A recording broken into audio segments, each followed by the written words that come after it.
Delta seven நண்பர்கள் அனைவருக்கும் வணக்கம். இந்த பதிவில் பார்க்க போகிற படம் அமெரிக்கன் மூவியான மைக்கேல். படம் எப்படி இருக்குன்னு பார்ப்போம். இது ஒரு அமெரிக்கன் ஹாலிவுட் மூவி. ஹாலிவுட் திரையுலகின் கிங் ஆஃப் பாப் என்று அழைக்கப்பட்டு நடன இயக்குநர்களுக்கெல்லாம் ரோல் மாடலாக உலகம் முழுவதும் மிகப்பெரிய ரசிகர் கூட்டத்தை வைத்திருந்த பாப் இசை பாடகர் மைக்கேல் ஜாக்சனுடைய வாழ்க்கை வரலாறு தான், அவரோட பயோபிக் தான் இந்த படத்தோட கதை. சோசியல் மீடியா இல்லாத காலத்திலேயே உலகம் முழுவதும் மிகப்பெரிய ரசிகர் வட்டத்தை கொண்ட மைக்கேல் ஜாக்சன் அவருடைய வாழ்க்கை வரலாறு, அவர் சிறு வயதிலிருந்து வளர்ந்து உச்சத்தை தொட்ட கதை தான் இந்த படம். ஆண்டனி புகுவா டைரக்ஷனில் மைக்கேல் ஜாக்சனோட அண்ணன் மகன் ஜாபர் ஜாக்சன் நடிப்பில் பிரம்மாண்டமாக உருவாகியுள்ள படம் தான் மைக்கேல். படம் எப்படி இருக்குன்னு பார்ப்போம். படத்தோட கதையை பற்றி பார்த்தோம்னா, மைக்கேல் ஜாக்சனோட பயோபிக் தான். பெரும்பாலான 90s கிட்ஸு 80s ரசிகர்களுக்கே மைக்கேல் ஜாக்சனோட முழு வாழ்க்கை கதையுமே தெரிஞ்ச கதை தான். 90s கிட்ஸு பலரும் தங்களுடைய ஆதர்ச நாயகனாக கொண்டாடி தீர்த்த மனிதன் தான் மைக்கேல் ஜாக்சன். மைக்கேல் ஜாக்சன் ஒரு கற்பின சமூகத்தை சேர்ந்தவர். மைக்கேல் ஜாக்சன் என்ற கற்பின சமூகத்தை சேர்ந்த ஒரு இளைஞன் எப்படி இந்த உலகையே தன் பாப் இசையால் கட்டி போட்டான் என்பதை இயக்குனர் படமாக எடுத்திருக்காரு. இந்த கதை மைக்கேலுடைய குழந்தை பருவத்தில் இருந்து கதை ஆரம்பிக்கிறதே. மைக்கேல் ஜாக்சன் எப்படி கஷ்டமான சூழ்நிலையில் இந்த உயரத்தை அடைந்தார் என்பதை இந்த மைக்கேல் படத்தோட முக்கியமான கதை. இதை கதையாக பார்ப்பதை விட மைக்கேல் ஜாக்சன் என்ற ஜாம்பவானின் ஒரு பயணமாக பார்ப்பதே ரசிகர்களுக்கு ஒரு நல்ல அனுபவமாக இருக்கும்.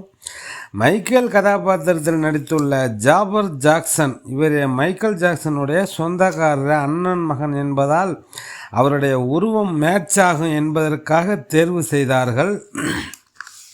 ஆனால் மைக்கேல் ஜாக்சனின் ஒவ்வொரு அசைவு, நடனம், மூன்வாக், நடை, உடை, பாவனை, தோற்றம் மைக்கேல் ஜாக்சனை கண்முன்னே கொண்டு வந்து நிறுத்தியிருக்காரு ஜாபர் ஜாக்சன். Out of the box performance தான் சொல்லணும்.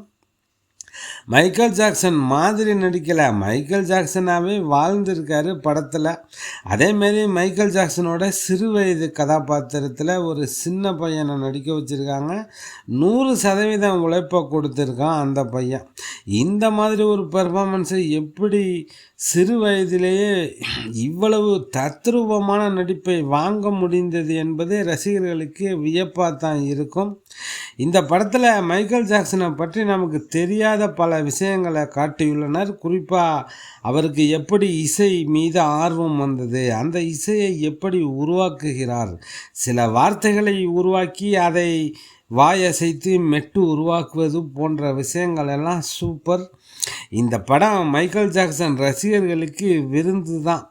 மைக்கேல் ஜாக்சனோட ஹிட் பாடல்கள் தியேட்டரே தெரிக்குது. டெக்னிக்கலாக ஸ்ட்ராங்கான சவுண்டான படம். யாரையாவது கிண்டல் பண்ணி திட்டணுன்னா கூட இவர் பெரிய மைக்கேல் ஜாக்சன் போடா அப்படின்னு சொல்லுவோம். அந்த அளவுக்கு ரசிகர்களிடமும் பொதுமக்களிடமும் தாக்கத்தை ஏற்படுத்தியவர் தான் மைக்கேல் ஜாக்சன். மைக்கேல் ஜாக்சன் வாழ்க்கையில் பாசிட்டிவு, நெகட்டிவ்னு, நல்லது கெட்டது நிறைய இருக்குது. தனக்குன்னு சொந்தமாக ஒரு தீவையே வாங்கி பண்ணை வீடு கட்டி வாழ்ந்தவர் தான் மைக்கேல் ஜாக்சன். ஏழை எளிய குழந்தைகளை தத்தெடுத்து அவங்களுக்கான ஒரு நடன பள்ளிக்கூடம்லாம் அமைத்து ஒரு வாழ்க்கையை வாழ்ந்தவர். கடைசியில் நம்ம ஒரு மாதிரி அமெரிக்காவை விட்டு வெளியேறி போகிற ஆளை விடுங்கடா என்று கதறியவரும் மைக்கேல் ஜாக்சன் தான். ஒரு சாதாரண எளிய குடும்பத்தில் பிறந்து குரு பாடகராக அறிமுகமாகி தனித்தன்மையோட பாடல், இசை, நடனம் என தனக்கென ஒரு பாணியை உருவாக்கி உச்சம் தொட்டவர் மைக்கேல் ஜாக்சன். அதையே இந்த படத்தில் எடுத்திருக்காங்க. அவருடைய பாசிட்டிவை மட்டும்.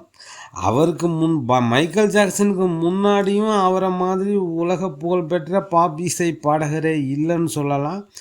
அவருக்கு பின்னாடியும், அவர் இறந்து போன பிறகும் இதுவரை யாருமே அவரை மாதிரி ஒரு உலக புகழ்பெற்ற பாப் இசை பாடகர் உருவாகவே இல்லை. நல்ல ஒரு பொழுதுபோக்கான படம் தான் பார்க்கணுன்னு நினைக்கிறவங்க பாருங்கள். டெல்டா 7 நண்பர்களுக்கு நன்றிகள் பல